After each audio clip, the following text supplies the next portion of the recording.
Hey everyone, welcome back to the channel. In this video, I'll show you how to end or cancel recurring Zelle payments so you're no longer sending money automatically.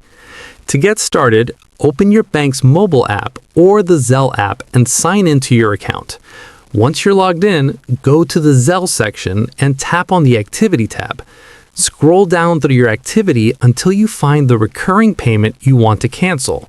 Recurring payments are usually labeled with something like Payment Scheduled at the top. Tap on that recurring payment, then select Cancel. You'll be given the option to cancel all payments in the plan or cancel only the next scheduled payment. Choose the option that works best for you, then click Cancel Payment or Cancel Payments to confirm. Once canceled, the payment plan will update and show that it has been successfully canceled.